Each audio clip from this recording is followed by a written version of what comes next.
22ஆம் தேதியோ 23ஆம் தேதியோ December அன்னைக்கு யுஏன்னு certificate ஒன்று mail அனுப்பியிருக்காங்க.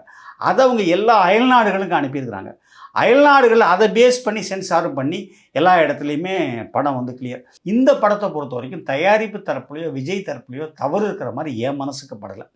அதாவது அவங்க வந்து 19th அப்ளை பண்ணி அதை 4 பேர் 5 பேர் கொண்ட சென்சார் போர்டு ப்ளஸ் ஆர்ஓ எல்லாம் படம் பார்த்துட்டு அவங்க ஒரு சில விஷயங்களை கட் பண்ண சொல்லியிருக்காங்க, சில விஷயங்களை மீட் பண்ண சொல்லியிருக்காங்க, சில இடங்களில் பிளர் பண்ண சொல்லியிருக்காங்க.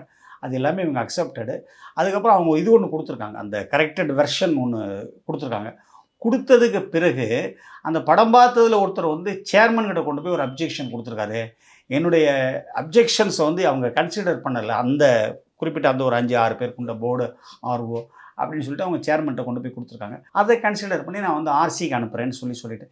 இதுக்கு இடையில் 22ஆம் தேதியோ 23ஆம் தேதியோ டிசம்பர் அன்னைக்கு யுஏன்னு சர்டிஃபிகேட் ஒன்று மெயில் அனுப்பியிருக்காங்க. அதை அவங்க எல்லா அயல்நாடுகளுக்கும் அனுப்பியிருக்கிறாங்க. அயல்நாடுகள் அதை பேஸ் பண்ணி சென்சாரும் பண்ணி எல்லா இடத்துலையுமே படம் வந்து கிளியர்.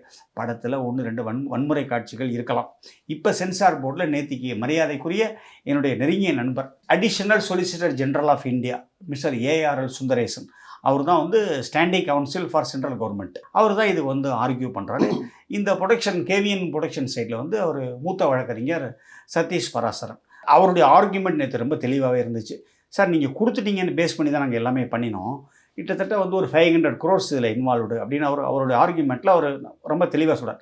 பட் எனக்கு என்னான்னு கேட்டிங்கன்னா கண்ணன், அவர் ஏஆர்எல்எஸும் ரொம்ப அழகாக சொல்கிறார். சார் எங்களுக்கு 50 லட்ச ரூபா படமாக இருந்தாலும் சரி, 500 கோடி ரூபா படமாக இருந்தாலும் நாங்கள் ஒரு படத்தை ஒரு படமாகவே தான் பார்க்குறோம் எங்களுக்கு அந்த இதில். பட் நான் என்ன சொல்கிறேன், ஒரு வெகுஜன உழைப்பு, இதில் எத்தனை 1000 பேர் அவங்க உழைச்சிருப்பாங்க.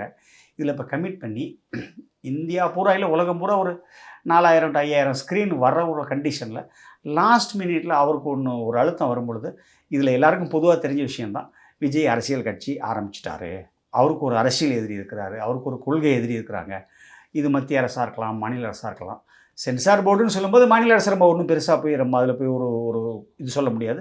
அது கிட்டத்தட்ட ஒரு மத்திய அரசு சார்ந்த ஒரு அமைப்பு, அதனுடைய நிர்வாகங்கள் மத்திய அரசு தான் பார்க்குது. கேட்டால் இண்டிவிஜுவல் பாடி இண்டிபெண்டன்ட் பாடின்லாம் சொல்லுவாங்க, அதுக்குள்ளே நான் போக விரும்பல. அரசியலும் எனக்கு வேண்டாம்.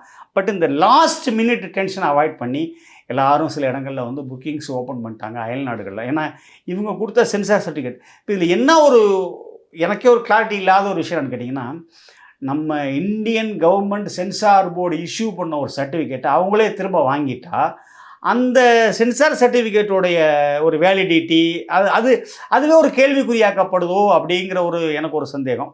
இதில் அரசியல் இருக்கா எனக்கு தெரியலை. அரசியல் இருக்கலாம், அரசியல் இல்லாமலும் இருக்கலாம்.